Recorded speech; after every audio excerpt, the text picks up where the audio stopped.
Di video ini, kita akan belajar dari Magnus Carlsen bagaimana cara memainkan langkah brilian pada babak ending game. Lawan Magnus adalah Yu Yang Yi. Game ini terjadi pada Champion Chess Tour Chess Table Masters 2025. Yu Yang Yi memulai dengan E4. Magnus bertahan dengan pertahanan Sicilia. Kuda F3, kuda C6, gajah B5. Ini adalah varian Nesmetino Frossolimo attack. Merespon hal ini, Magnus mendorong G6, mempersiapkan gajah fianchetto. Setelah gajah makan kuda, pion makan gajah, lalu D3, memperkuat pion dan mempersiapkan gajah untuk berkembang. Magnus Carlsen kemudian mengeluarkan menteri ke petak C7. Setelah putih rokade, Magnus mendorong E5. Permainan berlanjut dengan A4 dan Magnus menghentikan laju pion. Selanjutnya kuda A3, gajah fianchetto, kuda C4, dan gajah E6. Yu Yang Yi mendorong B3 menjaga kuda, dan di posisi ini Magnus menempatkan kuda di petak F6, membiarkan Yu Yang Yi untuk makan pion. Akan tetapi, Yu Yang Yi tidak berani mengambil pion.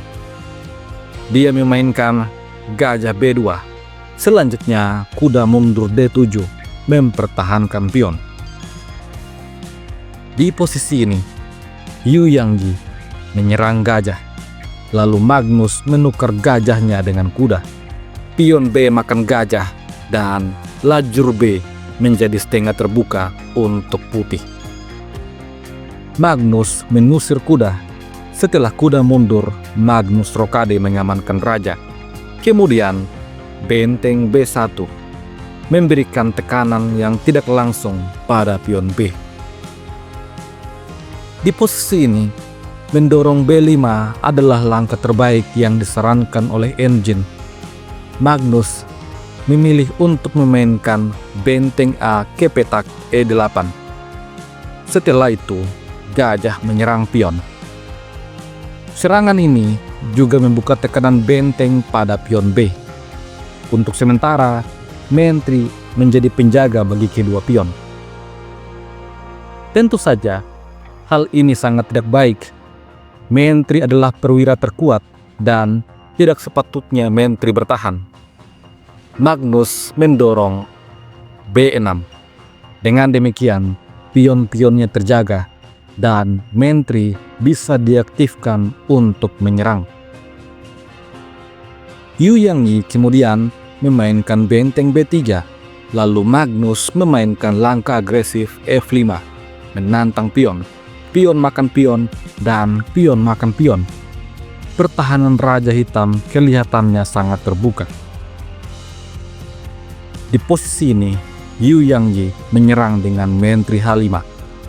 Setelah itu, menteri D6, lalu benteng E1, benteng E7, benteng mundur ke petak B1. Kemudian, kuda menyerang menteri. Oleh karena itu, menteri ke petak G6 memberikan shadowing pada menteri Magnus. Magnus merespon dengan benteng E6, balasan shadowing pada menteri putih. Olehnya itu, menteri mundur dan lari ke petak G3. Selanjutnya, kuda terus menyerang menteri.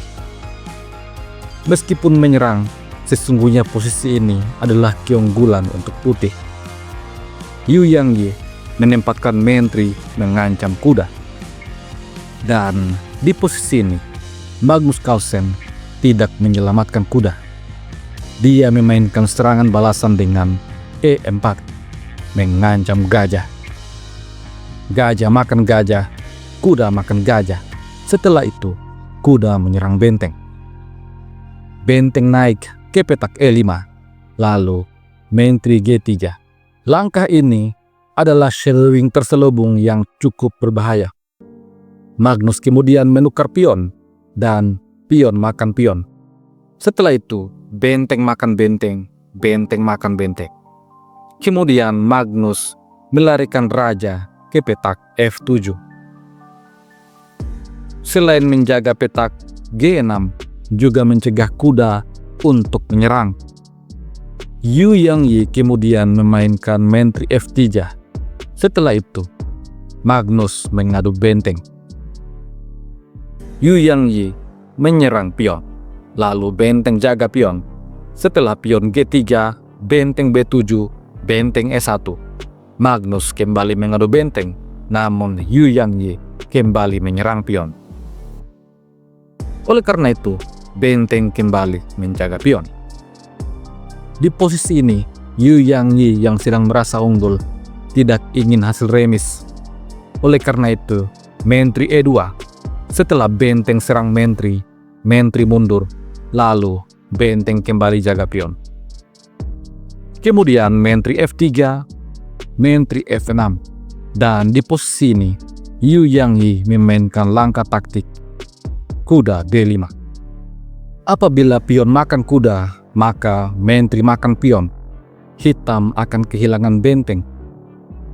Merespon serangan ini, Magnus memundurkan menteri dan memberikan ancaman pada kuda.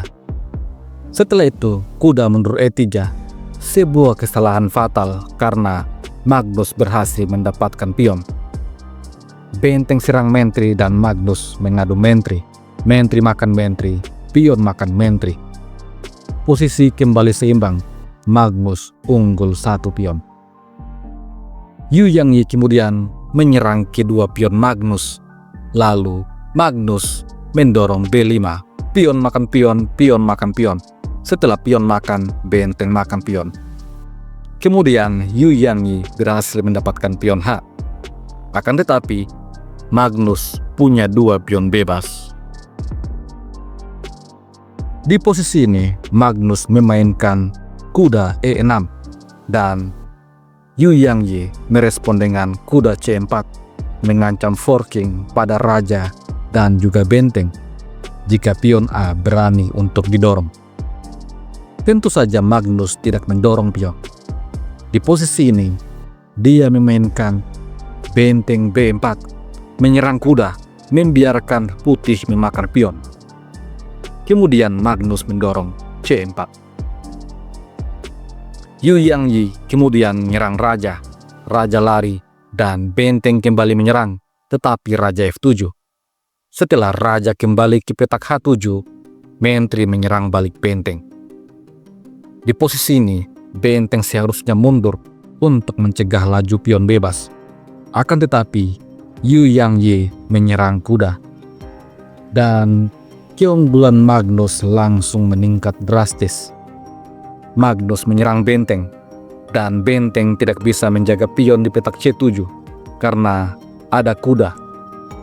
Oleh karena itu, benteng mundur ke petak E8, mencoba untuk menghalangi laju pion bebas. Namun, semuanya sudah terlambat. Magnus mendorong C3.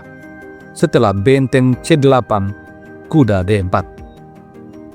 Apabila benteng makan pion, maka forking akan terjadi. Putih akan kehilangan benteng. Di posisi ini, Yu Yangyi membawa rajanya ke petak G2. Magnus Carlsen lanjut mendorong pion bebas. Setelah itu, benteng C3. Dan langkah terbaik untuk hitam adalah benteng B1. Namun Magnus memilih untuk mendorong E3. Apabila benteng makan pion, maka pion akan promosi. Yu Yangyi di posisi ini memukul pion dengan pion F, sekaligus mengancam kuda. Alih-alih menyelamatkan kuda, Magnus memainkan langkah brilian, benteng B2. Jika pion makan kuda, maka pion akan promosi dan open skak. Putih akan kalah dengan sangat mudah. Oleh karena itu, raja mundur F1. Dan di posisi ini, lagi-lagi Magnus memainkan langkah brilian, kuda E2. Raja makan kuda, maka pion akan promosi sekaligus open skak. Oleh karena itu, Yu Yangyi menyerang dengan benteng C6. Kemudian, raja F5, kuda B3. Dan di posisi ini, Magnus bisa saja promosi pion. Akan tetapi, Magnus Carlsen tidak ingin pion bebasnya ditukar dengan kuda. Oleh karena itu, Raja E4. Kuda skak, Raja D3. Setelah benteng skak, Raja makan pion. Yu Yangyi masih mencoba dengan kuda C4 skak. Tetapi Raja ke petak E4. Apabila kuda makan benteng maka pion akan promosi. Oleh karena itu, kuda kembali D2 skak. Raja F5 dan benteng C6 mencoba menghentikan laju pion dan bersiap untuk makan kuda. Akan tetapi di posisi ini, Magnus Carlsen tetap mempromosikan pion. Setelah benteng makan menkru, kuda makan benteng. Permainan masih berlanjut dengan kuda menyerang benteng, tetapi benteng makan pion. Lalu kuda E3 skak. Dan di posisi ini, tekanan waktu membuat Magnus membuat kesalahan. Raja E5. Posisi ini adalah posisi seimbang. Ada langkah forking pada langkah selanjutnya.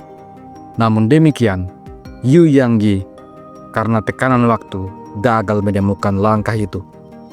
Dia memilih Raja G1 menyerang benteng dan Magnus berhasil kembali pada posisi menang. Benteng A2. Raja G4 skak. Raja lari ke petak E4. Setelah kuda F6, Raja F3. Putih kehabisan tempo skak. Oleh karena itu dia mencoba dengan kuda D5. Tetapi kuda E2 skak. Setelah Raja F1, benteng A1 dan Magnus menang skak mat.